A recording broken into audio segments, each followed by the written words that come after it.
Ladies and gentlemen, on the line, I have J-Bone. What was your upbringing like, man?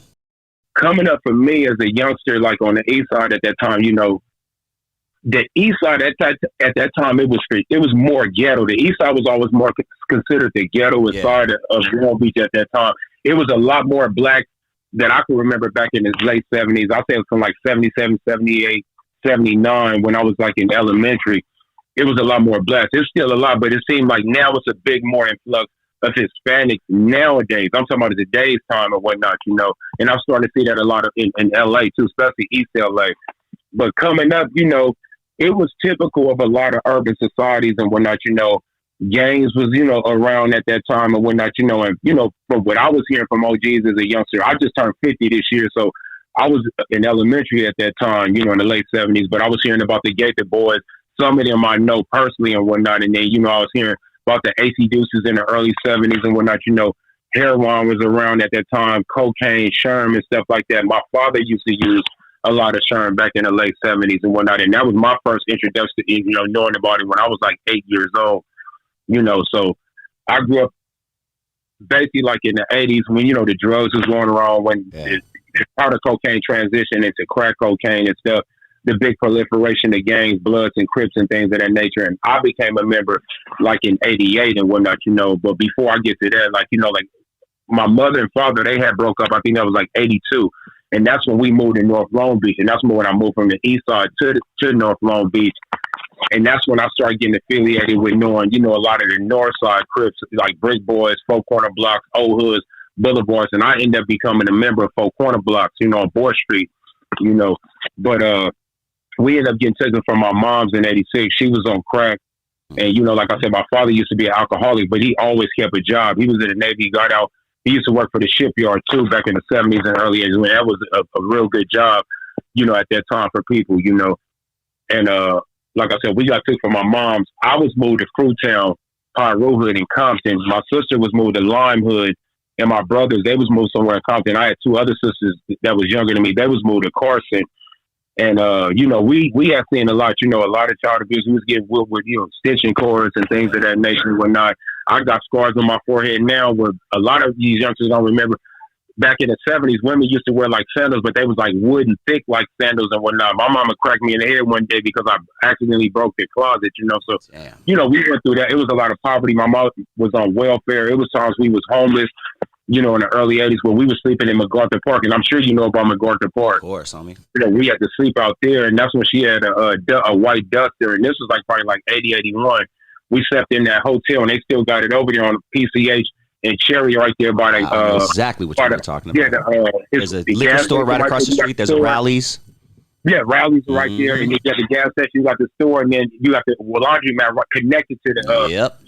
the hotel. And, it was like units where they had, a stove and everything. But we stayed in there for like about 6 months and then they ended up breaking up and then we moved to North Long Beach. But like I said, my auntie ended up getting us and then in 86, and then that's when I was moved to the west side. And then that's when I moved from the north to the west side. So I stayed on all sides and I was going to Stevenson Junior High School, 86, 87. I graduated there 87. Wasn't getting along with my auntie, and then I moved back to the east side for a minute, went to Poly in 87 shortly in my sophomore year when I was 15. And at that time, I hadn't full-fledged turned 4 yet, Four Corner Block yet, like the next year, but it was a lot of infames, and it was a lot of turmoil between the east and the west and the north and the east, I mean, where the east and the west was having issues and the east and the north was having issues and whatnot. And it was always kind of like a camaraderie between the north and the west side because of that and whatnot. Nowadays it's a lot better. The relationships is better. And, and by me doing time in prison, being incarcerated, I've ran across so many different people from every set in Long Beach, except for some of these newer sets that's been coming out in the new millennium that, I got up on when I came home in 2012 because I went to prison in 1993. How old were you when you started to get intrigued by the streets? Well, my first introduction to it, and this is when I was staying on the east side, I got a cousin named Marvdorf from Miss Thang. That's my big cousin. And he been around me, when I stayed on the east side in the early 70s. Late 70s. So I was introduced to it by him, and he was trying to get me to turn insane because originally, like I said, I grew up on it. That was my first Genesis on the east side.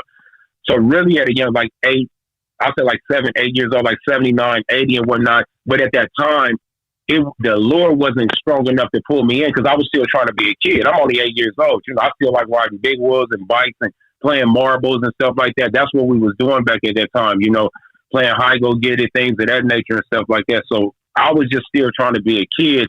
But then his mother had caught on. I feel like 81 when I was like maybe like 9. Like, don't be trying to do that because he was trying to put me in khaki suits. And she was trying to get him to steer away from doing that. So he kind of bagged away. And I kind of just went my own way when we moved to North Long Beach. So we wasn't around each other as much and stuff.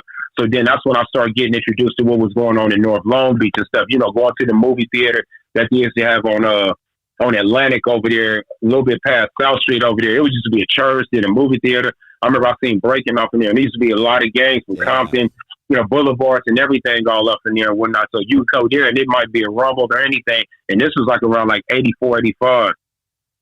What do you remember? What do you know about that whole situation at the Long Beach Convention Center when Run DMC was supposed to perform? They never did, but I think Houdini was on stage and like shit just went left. I think some 60s were involved. Yeah, I remember because it's a few videos that I've seen on YouTube. I think it's OG Bubba. I think he's a comedian / he's from Rolling 60 that spoke on that too. I didn't get to go. I wanted to go. And I think that was like the Fresh Fest or something like that in 85. I think that's what it was. But from all the stories that I was told, and I've seen some of you, but I'm talking about way back when that happened because I had friends that had went. I heard a lot of Insanes was there. I'm talking about, and these was like their first generation reputables, they G's that was there, and 20s was there and whatnot. And just I heard it was just various Long Beach gangs there and whatnot. But I heard Insanes and 20s probably just by themselves was probably like 1,500, 2,000 deep up in there from what I was told in the numbers. But I heard 60s was there, and anybody that know about Rolling 60 history, and they get down and they structure and whatnot, they roll deep when they go to like different concerts and things of that nature or whatnot, and they're stand-up gang. I've done time with them. I know a lot of them and whatnot. I'm not going to name drop, but I got major respect for them because I've got to see how they operate on the streets because I've known some from the streets that went to school that, got kicked out of LA district and moved to Long Beach, and then a lot of them that I did time with in jail. And I'm talking about even some big time names that y'all have heard of interviews with. I've been on yards with them.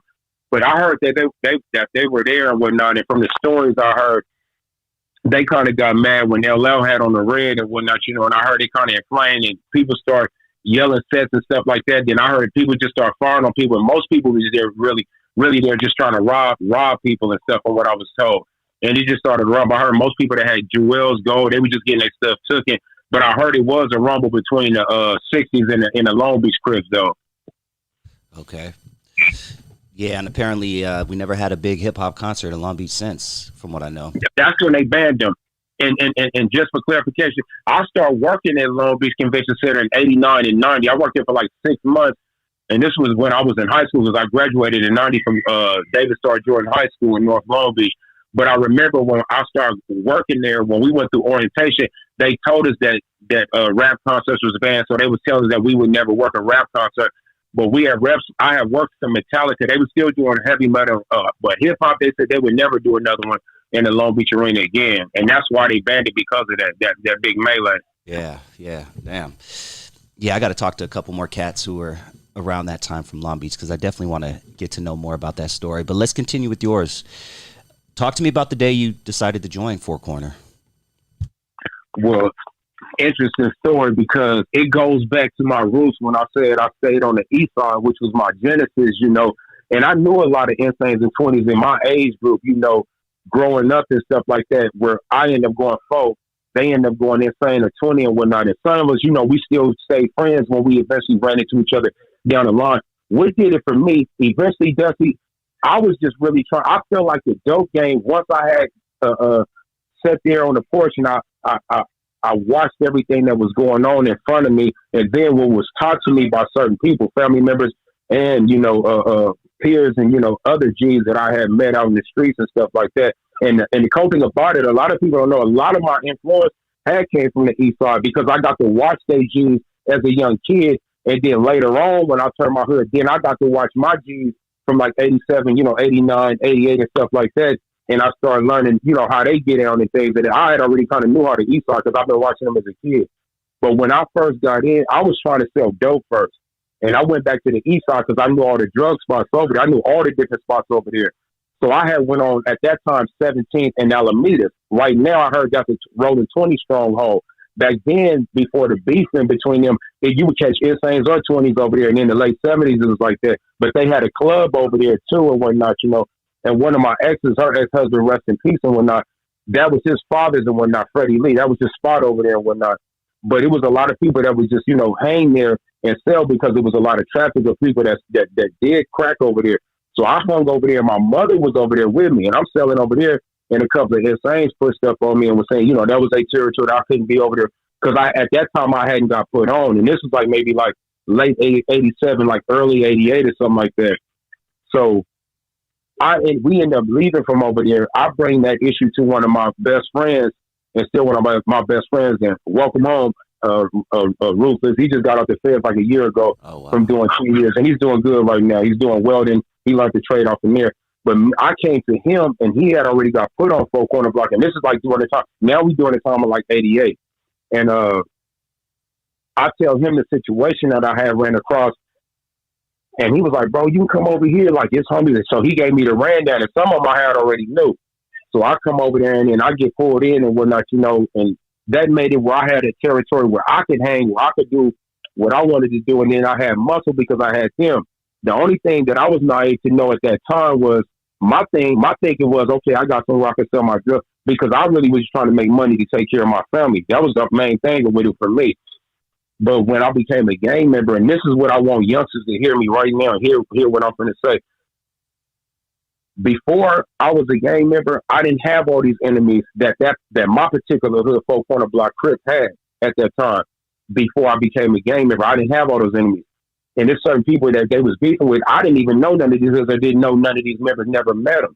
Once you become a gang member, when I took that oath and I came on and whatnot, once you let that fly out your mouth, 4 Corner Block or whatever said it is you about, whatever enemies that they got, that becomes yours too and whatnot. And then, you know, you might get sent on missions on people you never had an issue with, but that's a part of the whole structure. And that's what I be wanting youngsters to understand, that sometimes they join a part of a club or a gang or group, and they got enemies, as they call them, ops now. But it's like a lot of them don't even know the history or the structure of why they even get into it with these dudes. And it might be wars that go back 30, 40 years. And, you know, they wasn't even thought of at that time, you know. And it's like I had got to a point when I did all that time in prison where I just, you know, I didn't see no end of the road with this and whatnot other than death or either going to prison and whatnot. In my life, I represent both of those because I had a son that started claiming Carver Park Compton when I was in the pen. He was baby C-Rag. His real name is Jamie Rashad Bandy. He got killed November 9, 2014 at 23. And this is 2 years after I came home from doing 20 years in prison. I was did 15 at Pelican Bay. And I did 9 years in a SHU program, you know. But it's like I come home, you know, spend those 2 beautiful years with him and whatnot, establish a beautiful relationship with him, and he gets stole by gang fight. But when I was told it was supposed to be in Pine Rouge, you know, I don't know the intricate details. That's just all I was told. I don't know who, but and as of now, they still haven't found his killer and whatnot, you know. But that's the story that I try to tell youngsters when I run across them. Now I try to tell them the 2 avenues. And now I got a memorial of my son on me, a portrait, and I always say he walks with me. But I always try to let these youngsters know those are the 2 avenues that you're gonna go down. I represent both of them. My son being one, he came from me. He's in the graveyard now. That's the one road. And me doing 20 plus years in prison and whatnot, that's the other road, because that's all you're going to get up out of there. Ain't no retirement in gang banging and whatnot and selling drugs and whatnot. And it's like if you active and you being out there, you're going to encounter those 2 roads. You're going to get shot up, you're going to get killed, or you going to go to prison and whatnot. You can't dodge that if you're a true active gang member. Listen, kids, please listen to what this man is saying. And I have a 23-year-old dog, and just hearing your story, it's hard to hear your story. You know what I mean? Just thinking about losing someone that young. So I just want to, you know, just send my love and all that to you and your family. I know it's been 9 years, but I'm sure that's something that never goes away, ever, ever, ever. And I appreciate that. And I mean, usually like his birthday is September 27th of this year and whatnot, you know, and Usually every day, every once a year on his birthday, that's when I go see him. And he's buried out there right across the street from the old Forum Stadium in Inglewood over there. I think that's off a Century somewhere over there. He's buried over there.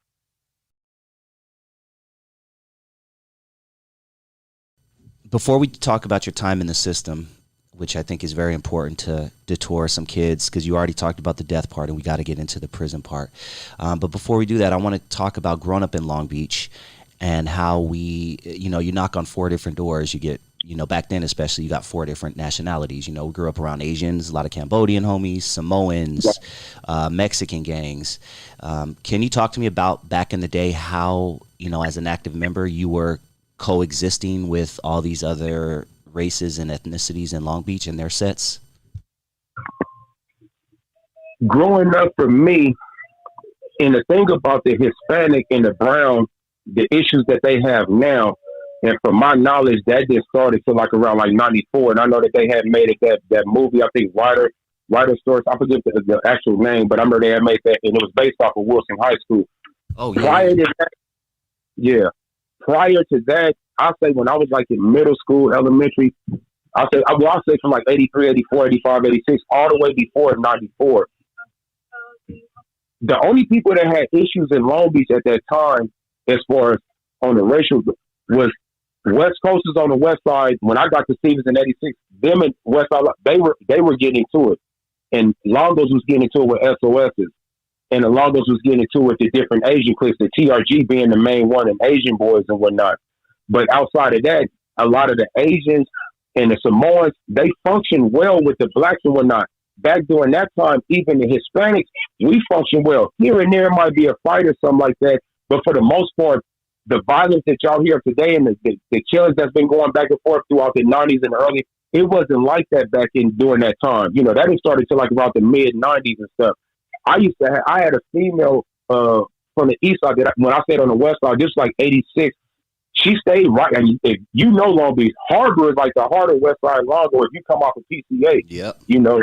So she stayed right there on one of them back streets, and I used to mob over there. And when you would go over there and whatnot, and no disrespect to the West Coasters, them as my homies, I got love for them, I know I love, but they would diss and like, are you from Wheat Coast? And that's how they used to diss them back then. And I'm like, no, I'm just from Long, I'm from or wherever you from. As long as you wasn't from West Coast on the west side or SOS back during the 80s, you wasn't no black getting tripped on over there. It wasn't none of those issues back then, That just started to like the 90s and whatnot, But like I say, for the most part, the Samoans, blacks, and Asians, we pretty much coexist and really didn't have no issues. Here and there, personal issues, somebody might have got into it, or, on some business stuff, maybe in the streets, might have been an issue of skirmish and whatnot, but then somebody had a meeting and they squashed it and whatnot, but it never got to the point where it was like deaths between blacks and like Asians. I wasn't never hearing that type of stuff growing up at that time and whatnot.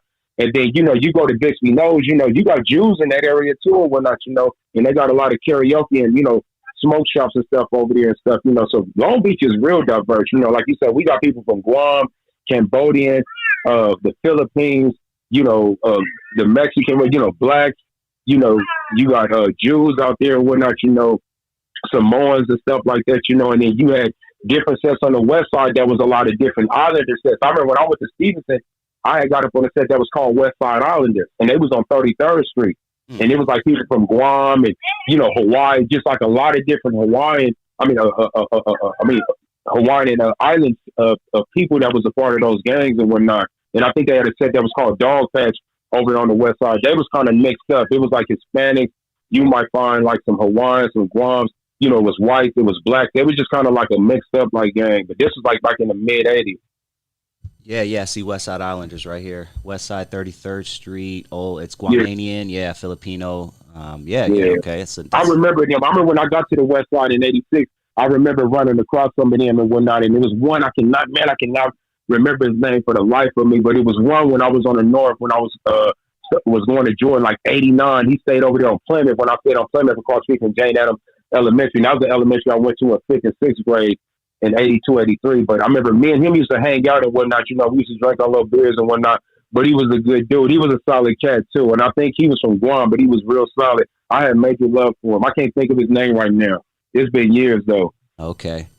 And before we move on, the movie you were talking about earlier is called Freedom Riders, and I would definitely, I would definitely suggest people check that out. It's Freedom Riders, WRITERS, for anybody out there that wants to check it out. It takes place at Wilson High School in Long Beach, where my son actually went to Wilson, and it's a really good movie. So I definitely suggest that out there. Check it out. Check it out. Let's keep it moving, man. I would love to talk about your time in the system. Which eventually led to you, like you said, doing a 20-year sentence from 1993 to 2012. But let's go all the way back. Did you do juvenile hall and all that? I know you did 18 months in camp, right? Yeah, that was in fire camp. Well, my first time going to jail, 87 is when I really started kind of like getting in the streets, getting active. Prior to that, little thievery in stores, stealing candy, chips, soda, stuff like that in middle school. But like 15, that's when I got out there and whatnot. And I ain't gonna say his name, but one of my first robberies, and it was like, a little strong arm. We just riding on the bike, seeing a particular person we thought had something, took his stuff and stuff like that, with somebody from Insane. And this one I was standing on the east side going to Poly and whatnot. And at that time, it was a couple of Insanes that was trying to recruit me at that time too. But it's like I had personal issues from when I was young at that time and whatnot, when I was a kid, because back then they used to steal so much over there, and I got my bike stolen. It's like dude's 15 years old. I'm only 8 trying to take my money going to the store. So I used to be kind of bitter about the things that I experienced when I was on the east side. And when I went to the north, it was like it was so much peaceful, so much love. And I was just being embraced out there. It seemed like to me more. And it seemed like that's why I took more to the north. But like in 89 was my first time going to juvenile hall. I went to Los Padrinos. And I think I was like 16 and a half, almost getting ready to turn 7. I was in 11th grade. And I had, matter of fact, Jane Adams Elementary, one of the windows was open. It was 2 younger cats that was about a couple of years younger than me and whatnot. I ain't going to say their names, but one of them told on me, though. But they told me that the school was open. So we hopped the gate, and it's on a weekend. It's a big old ghetto blaster in there. So that's the only thing I've seen. So we go in the window. I take the radio, and I had gave it to a comrade of mine. He was from Santana Blocc that stayed down the street from me and whatnot. We went to school together, and I had him hiding it at there because I didn't want to take it to my house. And my cousin where did you get that big old radio? So I left it at his house for a minute. The other guy, he took a lot of school utensils, pencils, brand new stuff that they had. Now, he was in middle school. He take it to his school like the next day. I say like 2 days later, he trying to sell the stuff that he had. And the teacher sees all this stuff in his backpack and gets to question him about it. So he tell her the truth. So they take him to the principal office. He tell the whole story. I didn't have no 7-period class and whatnot because I had already did all my years of PE, start from middle school. So I come home and there wasn't nobody there because my cousin, my family, they was at work. It's a narco car passed by the house and I see it pass by, but I'm not paying it no mind. They come knock on the door asking for me. And they was like, can we talk to you? Me being naive to the law, I open the door. They take me out and take me to jail behind that and whatnot, but it was a misdemeanor, so they gave me like a burglary. So it was only my first time. So I did 2 weeks in juvenile hall. That's the only time that I've ever did in juvenile hall. And then my senior year and the following year in 1990, 89 and 90, I was doing a lot of GTAs. I had a crew of cats from my hood in different sets. We was doing GTAs and stuff like that. What's sometimes a GTA? Grand Theft Auto. GTAs. I'm sorry, dog. Yeah, my bad. Yeah, of course. We was stealing cars like during 89, 90, and it was like a crew of us doing that. And then in 90, and we used to drive these cars to school like they was ours and stuff. But in 90, and I ended up, I still graduated and everything. I was going to school, gangbanging at the same time and whatnot. I always give credit to my cousin. I'm going to shout her out, Rhonda Malvo. She still lives on the north by the house over there, but, she just stayed on me and just always kept me grounded and whatnot, Even though the turmoil of what I went through and whatnot is going through a foster home, dealing with parents that had issues, drug issues, substance abuse issues and stuff like that, I always had certain people in my family that kept me grounded and whatnot, and kept me focused. My big thing was just a money issue and whatnot, so that's why I got into the dope. And then I came into gangbanging, and like I said, in 90, while I was graduating, walking cap and gown, I was fighting a GTA case. So and my family had bailed me out. I got that case in 90, and I think I turned myself in. We graduated in June. I think by like July or August, I had to turn myself in, and I did 6 months in the county. This right after I graduated. This at 18 years old. That was my first. And that was at HOJJ. A lot of people don't even hear HOJJ because they closed it down, and that's one of the oldest original counties before Central County Jail. All right, so fresh out of high school, you're already doing county jail time.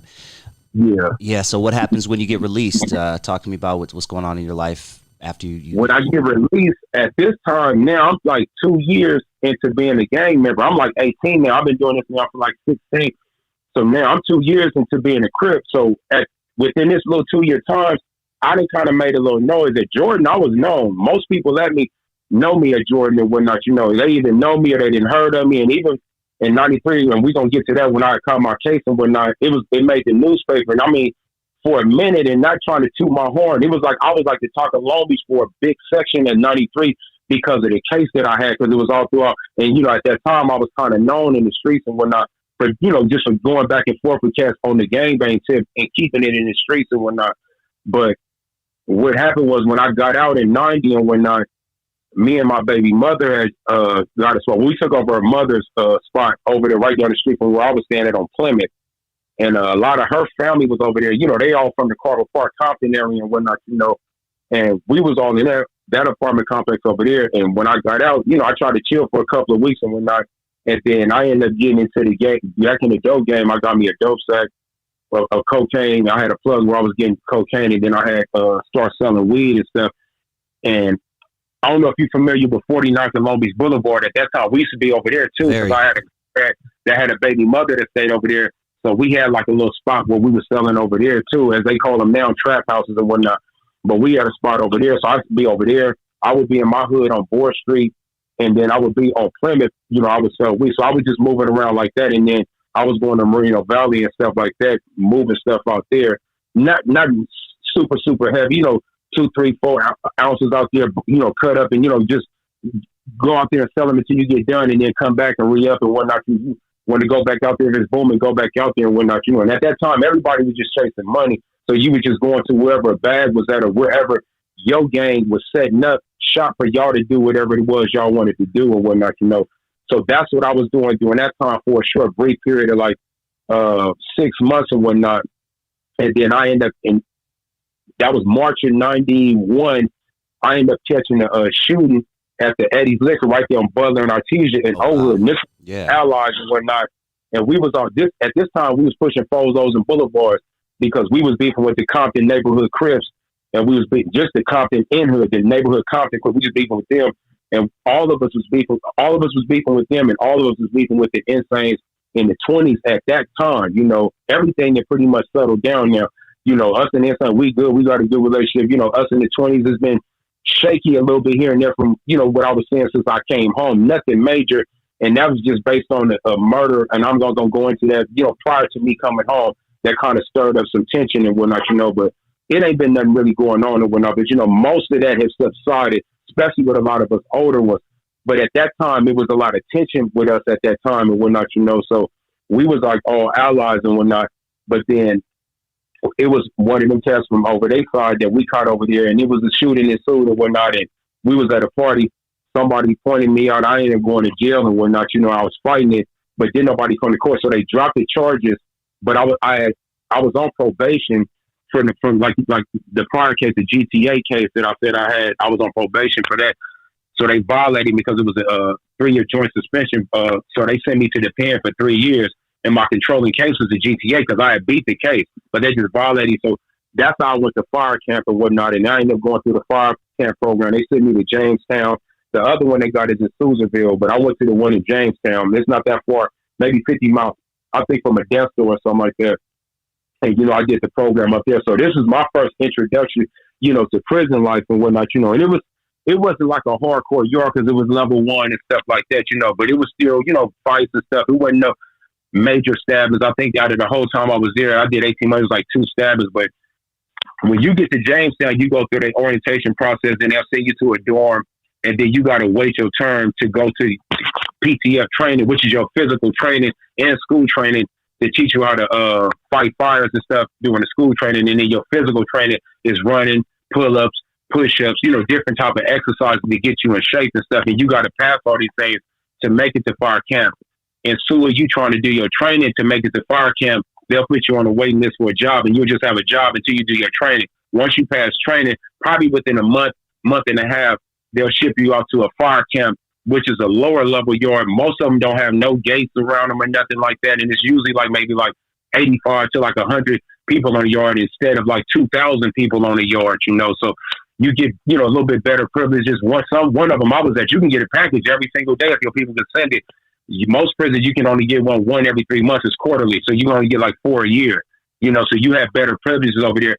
Plus you fighting fires, and, you know, the pay was a little bit better because a lot of prison numbers, you might only make like 8 cents to like maybe like the highest I've ever seen was 75 cents, you know, and this is an hour. So in fire camp, every day that you go to work, whether you fighting a fire or not, because sometimes you're not fighting fires, you might just go out and they just train you how to do grade work, how to make a scratch line, teach you how to use your Pulaski, McLeod's, you know, the chainsaw and all these different tools that they give you. You know, they pay you $1 a day. Now, when you fighting fires, every day that you on that fire, fighting that fire, they pay you $1 an hour. Plus, they pay you that original $1 a day. So every 24 hours, that's like $25 a day. So if you on a fire like a month, that's how you can kind of stack some money, you know, make some hundreds and whatnot. And you go on multiple fires, which is in the summer. I've seen people stack up like $3,000-$4,000 and take it home with them, you know. Let's talk about 1993. And before we jump into your sentence in 1993, let's talk about the year 1993. 92, 93, LA County was on fire with the gang violence. Homicides were at an all-time high. We think homicides are bad now in 2022, which it is.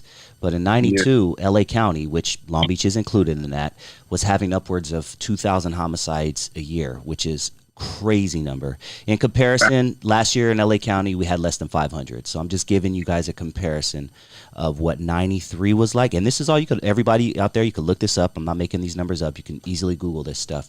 But talk to me before we talk about your sentence, your 20-year sentence. What was 1992, 1993 Long Beach like? Prior to that, the riot that took off for Rodney King, you know, that happened over there where he got started over there in 83rd Hood over there. Normally, I was in prison when that was happening because it happened. That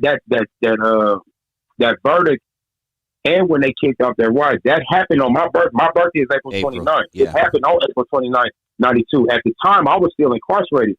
I was over there by Solidar, at fire camp over there by Solidar, right behind South Yard, and I didn't come home until August of 92. So all the partying, the rioting and all that, I missed all of that because I was locked up.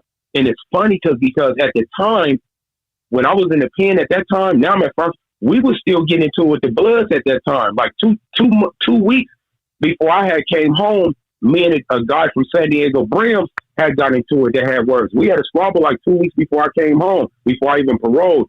We were still going through it and there with them. So a lot of us, we was naive to what they was doing and with the potential of what they could have been doing or kept going even today and whatnot, what they was trying to start. We didn't see it because we wasn't out there and we was dealing with prison life. And see, that's one thing people got to understand. Prison life and street life is two different things. When you on the streets, what goes on out there is what y'all doing out there. In prison is a whole nother world. What we got going on here is something totally different because you got a lot of hoods in prison that beef on the streets, but they put that to the side because of so much racial tension and stuff like that. So it's like in there you grouped up with whoever race you. If you black, you over here at this table, these dip bars. If you Southsider, you at these dip bars or these benches over here. If you white or Aryan, you over at these, or skinhead, you at these.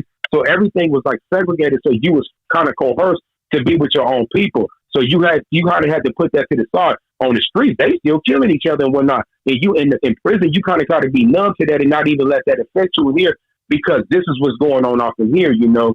And that's how you kind of had to navigate through there and whatnot. But 93 though, 92 when I came home. When I first came home, as far as our enemies, we was at peace. We was at peace with the Compton Inn hoods.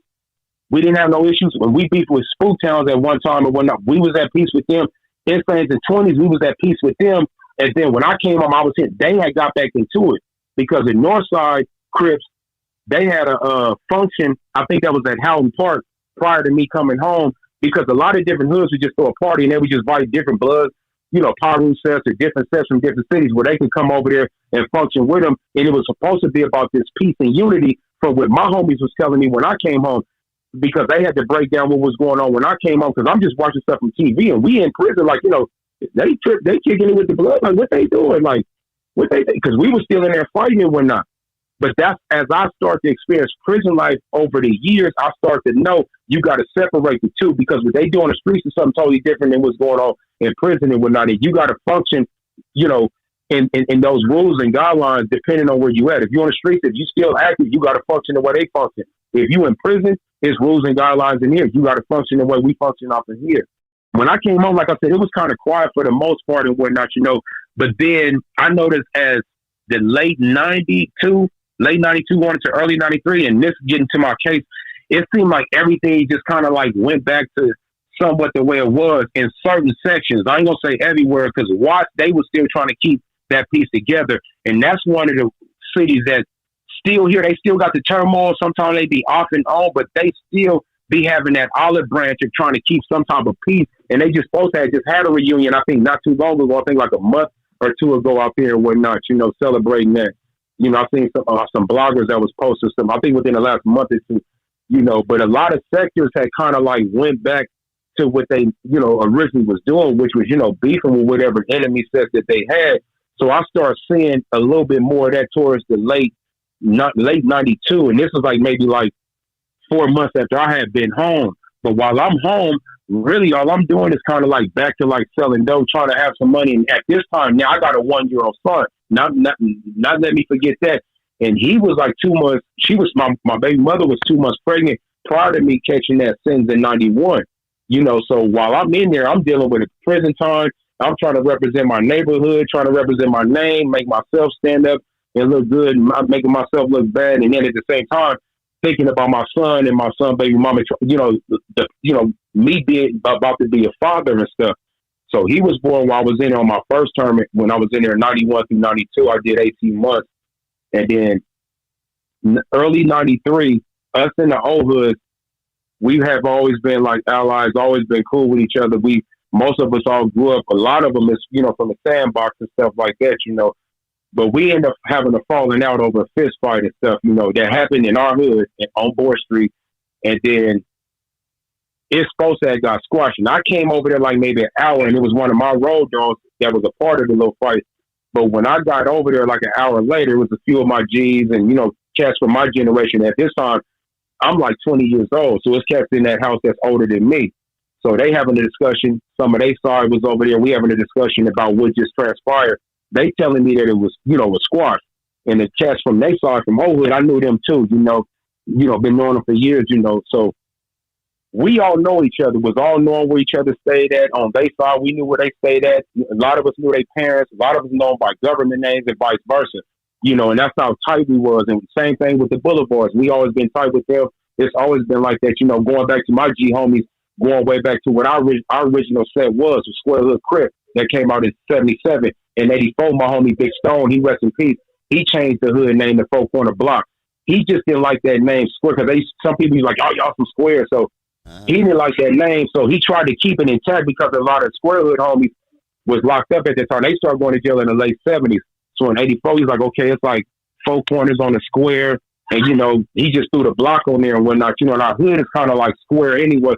And that used to be called Cottage Square. So that's how he came up with the concept. Him and, others, that was part of that first generation, or we say first stream, that came from like 84 at that time. And it was like only like 15 of them at that time that was started, because we was a small hood. And I'm second generation. I'm the first generation of the BG. So I'm an OBG when I came in like 88. So like 84 to like 88 was like our first generation. Then those coming like 88 to like 90, I'll say like 93, 94. That was like that second generation and whatnot, and that's when I came in. In our generation, we was doing a lot of recruiting. And if anybody ever went to Jordan from 87 and 90, if they keep it 100, or like my boy Spider Low say, keep it at Google, they'll know. They'll tell you when especially 88, 89, and 90, 4 Corners was like one of the deepest settings at Jordan and whatnot. Old Hoods was going there. When I was going there 89, 90, we was always like about 25, 30 deep at that school, But that was like my generation. We was doing a lot of recruiting at that time, and we was getting our numbers up. And when I went to jail in 93, we was still small. We probably was only like maybe 120 deep when I went to jail in 93. And what got me to go to prison was from this fist fight, it supposed to got squashed when I got over there. We in the house having this discussion about 6 of my homies, about maybe 4 of theirs. Now, me and one of my comrades, we ended up going to the Lux Hotel down there by Victoria, Long Beach Boulevard, and that's when it was new at that time. It had only been open like two years, I think, because I think they opened it in '90. But at the time, he had just got a job. He was waiting on his apartment to move in, and they was finishing up on his apartment, painting whatever they was doing to it. So his mom's helped him get a spot, and he had started working at Target down there by Signal Hill. So he had a room for like a week until they got his room. So me and him went down there and hung out. And like within an hour, 2 carloads of our homies come to the door, knocking on the door. Like, it's on with the old. Like, what you talking about? It's on with the old. Like, I thought that was squashed. Like, I thought we talked about that and worked that out.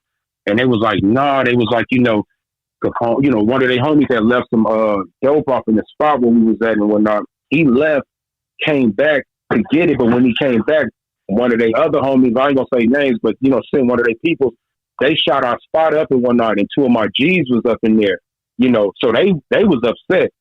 So when one of their comrades that came back over there, he had got punched on one night, but he acted like he didn't know what was going on because it was a conversation before the actual physical altercation, asking certain questions like your homie just came over here. He like, I didn't know that my homie ain't came over here. Like, I just left my stuff. I was just gonna come.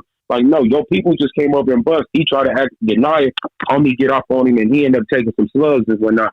He ended up getting shot. So when they came to my room, that's when we was, hearing what was going on and whatnot, and then it just turned into warfare, It just went to a tit for tat, and like every day it was like we was waking up to catch them, and I'm sure on their side they was probably waking up to catch us. So the particular night that I caught my case, it happened in their hood on Artesia and Mary on one night. And anybody that know me and know this story, because it was in the newspaper, 1993, it's in February. If they still got it to Long Beach Press Telegram, you can go get it. My government name is James Bandy. It should be in one of those Long Beach Press Telegrams, 1993 of February. Okay. But when I got sentenced, I think I got sentenced like in June or July, somewhere up in there. But when I first went to jail, it was in the newspaper, and they were just talking about it was a war between the old hoods and Four Corner Blocks. But in my case, we was in Linwood. 3 other comrades right with me. I'm not gonna say names. The case is already done. I can speak on it. And one of them homies, he rest in peace. I already did the time for it. So, we in Linwood, we drinking, we smoking like we normally do on a typical day, and normally hanging out selling drugs or something like that, trying to make money. And just that was like a typical day for us. We might put the barbecue grill on, sell dough, we drinking. Smoking our weed and stuff like that. I had certain homies that smoked Sherm and whatnot. At that time, we didn't tolerate hardcore drugs as far as crack. That was a DP back then, and that's something new that I tip off now because you got so many people doing all these different drugs and even younger now, That was like a typical day. And that was on this particular day, we was in Linwood having a function like that, just hanging out at my homie, Tone Rest in Peace house and whatnot. We drinking, smoking and whatnot. And at the time, we in full-fledged war with the O's, and this has been going on for like about a month now. It's a fresh new war, and it's our first time getting into it because like I said, we've always been friends, and we plot to go over there, at least do a reconnaissance and see if it's, servitory of enemy territory. If anybody around reconnaissance, that's a military word, but we going over there, going down Artesia, and we right there on Artesia and Marion, we see some of them off in apartments over there, and I've hung over there with them, so I know all these spots. So they in the laundromat over there. We go down Murray, that's a dead end, and behind that dead end, it's a freeway over there, and I think that's the 91, I think it is. But and right there in the cut, it's an alley. So when we got to the dead end, we turned back around. My 2 older homies, they went over there. That feel disrespected. They walked halfway down the alley, and all we heard was shots. Me and my other homie, we was in the car and whatnot. He locked them right down with life for something totally different. But they come back to the car. We get on and whatnot. At the time, I'm on parole and whatnot. So like 2 weeks later after this happened and whatnot, my PO called me and said that she needed me to come in and sign some paperwork. I got set up by my PO. But word was, they put it out there that I had did it. Now, the reason why my name got put in the mix because a couple of old hoods came to our hood a week prior to this case that I went to jail for, and I got in a shootout with them. So they went back to their hood, putting that business out there. And the female that told on me, her sister accidentally got shot. And you know, if her and her sister is like my condolence, because that was never meant. And we was friends. I've been knowing them for years and whatnot. You know, it just happened to be that they was out there at the wrong time. And when my homies came over there, you know, they committed themselves and they went on and went through with it. But they were gang members as well, you know, but we was cool. So that's why I got told on. They ended up lying, saying that I had did it. But they thought I was coming to retaliate based on I had got into it with them in my hood a week prior. And that was the story. And I was talking to the girl while we was in the county. You know, my family was talking, telling her I didn't have nothing to do with it. And everybody in the streets know the story now. They know the real, and they know the real. But I ended up writing it out because it was a code of ethics and whatnot. You know, when I was sworn in, I took my sworn, you know, for real and whatnot, you know, and I really didn't, you know, I was a real crip out here and whatnot. A lot of people know me out here and whatnot, you know, I did a lot of time and a lot of people know me in prison. But not saying that to be bragging on at that time, you had to kind of have that bravado. You had to be a stand-up dude at that time. You couldn't be a kid playing in that game back at that time because a lot of people was losing their lives. And this was the era when we was hanging out on our corners where we was hanging with, you know, had the rags hanging out, you know, ancient mom it up. It was nothing to come on the block and see somebody with rollers in their hair or ancient mom it up with a blue rag and whatnot, khaki suited up, you know, they shirt hit up with their hood and whatnot. That's the way we was getting down with low glasses and stuff like that. So you seeing that on a daily basis and whatnot, you know, and that's what we was dealing with back then compared to how it is now, you know.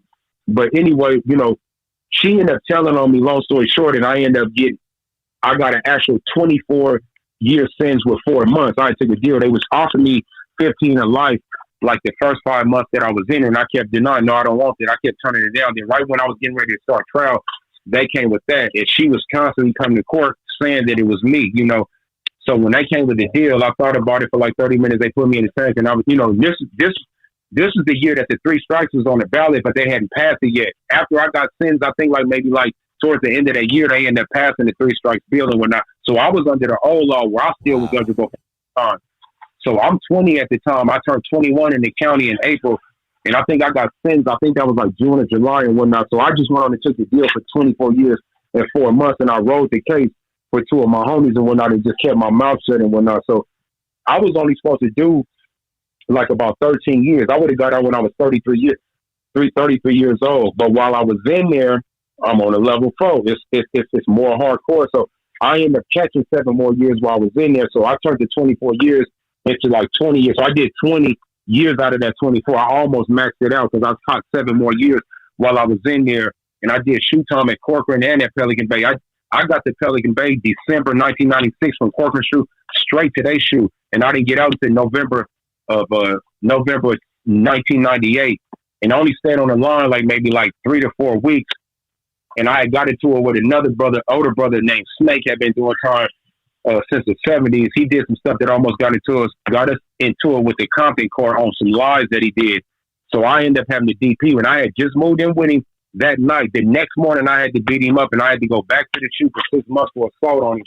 And they gave me 6 because I had blacked his eye and his nose was crooked. And they had to wait like 2 days to write me a case because they didn't know if his nose, because that would have been a GDR and they could have gave me a case. But it was just fractured, so they just gave me assault and they gave me a 6-month shoot. And I just did almost 4 months. And I was only on the main line for like 3, went right back and whatnot, you know. So for a minute, I was just in and out. And then my last time to the shoe was in 93. I had caught assault, and then I caught 2 police assaults. And I had caught a case. I ended up beating it on the technicality and whatnot that they took over almost 2 years before they even sent it to the courts. And that's how I beat it. And luckily, the judge used to be a DA, and he was going through the process of when they get information from police on the streets as far as the case and the caseload and the evidence. And he was like, why would it take you all long? And so that's how I beat it, because of my potential witness, some had parole, some had went to other prisons, and based on confidentiality, the CDC wouldn't give my lawyer that information or whatnot, you know. So it was messing up our case. And on that technicality, the judge had dropped, but I still did 5 years in the shoe. I still had to do a 5-year shoe term and whatnot. And I still lost 2.5 years of time for those 3 particular cases and whatnot. So that's basically how I had accumulated the 7 years and whatnot, but just catching A1A infractions that was suable offenses where they could take 360 days from you. Or either I was catching a lower level offense where it's like maybe they taking 90 days infraction for like a fist fight or something like that, you know. I got to get you back on the show, but I have one more question for you. Yeah. And this is the question that I want the kids out there, the young adults, to really pay attention to. Put down your blunt, put down whatever. You just pay attention to this part right here. I want to ask you a hypothetical question. Remind me again before I jump into the hypothetical. How old you were when you got put on? I was like 16. Okay, 16. 16 All right. when I was 11 going 16. All right, hypothetical.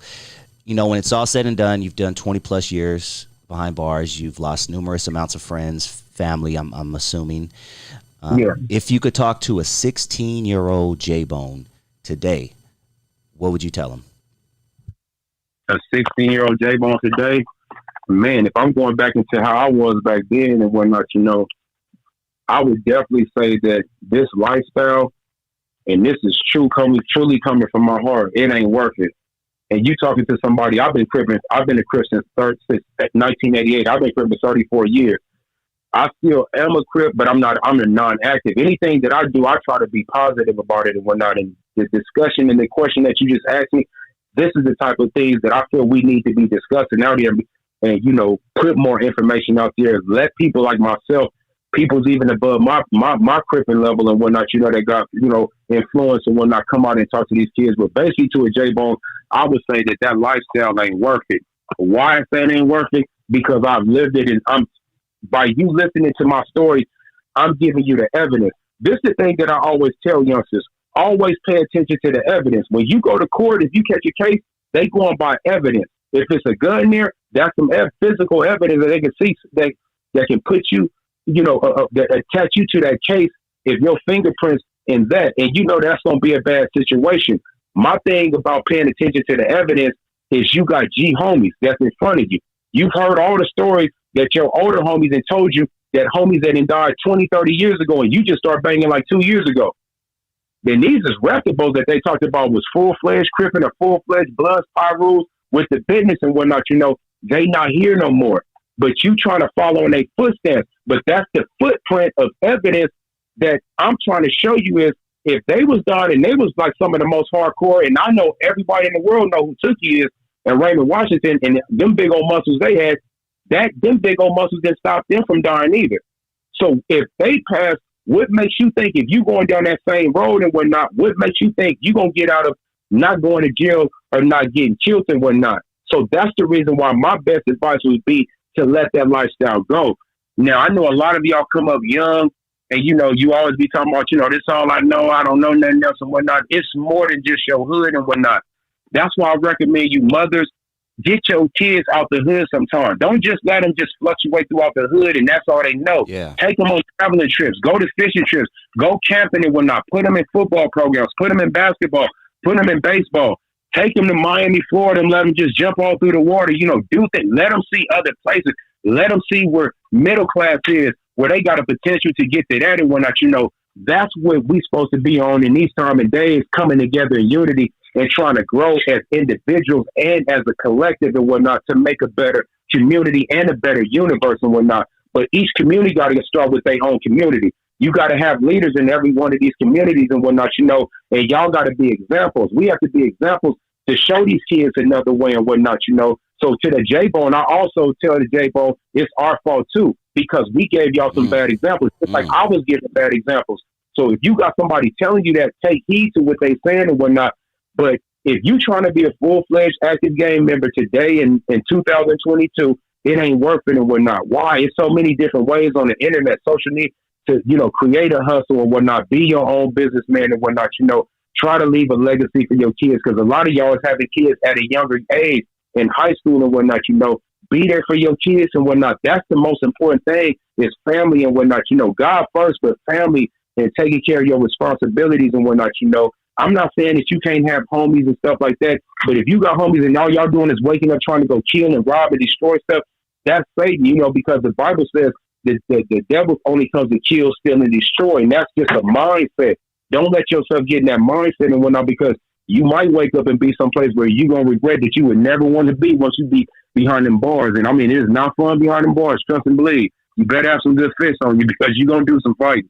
You best believe that. And it's not fun. It's just a boring place and whatnot, you know, unless you get into books. And that's what kept me alive. I read so much. I studied 15 years on world history. I got a theology certificate and whatnot, you know, and I studied yoga and meditation. You know, I used to work out a lot and stuff like that, you know. I always kept jobs up in there. I used to go to church and I read the Bible 9 times, literally 9 times, cover to cover for 10 years. I read the Constitution 3 times cover to cover, you know, and I advise people to read, learn about the laws and learn about what's going on in your world and whatnot. And by reading and stuff like that, you know, learn how things operate and whatnot. And they give you a better understanding of the world that you live in and whatnot, how other people live and whatnot. And it makes better for, you know, better, you know, communication and conversation. When you know a little bit about somebody else's culture, you got something to, you know, conversate with them about and whatnot, you know. It's just going at a little extra mile and whatnot to be courteous. And, you know, we just got to get back to that, you know, just loving on each other and just, you know, just back to community building, you know. That's what I would say to it, J-Bone. Man, this was a great conversation, Jay. Thank you so much for sharing your story. And I would love to have you on in a few months because I feel like we just hit the tip of the iceberg. Right. But, dude, yeah, I'm going to definitely stay in touch with you. If you have anything you want to promote or if you want to give any shout-outs now, the floor is yours, man. Yeah, for the most part, since I've been out here, I've just been working, but I do be selling designer bags and stuff like that. You know, Gucci, Louis Vuitton, I got belts and they for the Lolo. I got a plug, ain't none of it stolen and nothing like that. But I'll be selling that, so I want to promote that. And then you know, I'm on Instagram, I'm on Facebook under my government name, and on Instagram I think I'm the one that they hate. But I definitely write music and stuff like that. I'm trying to get back in the studio. My little nephew, they from San Bernardino County. They stay in San Bernardino. They graduated, went to school out there. He just put out a little CD. I think it's on iTunes now. When I got to get the name of it because he just put it out like last week.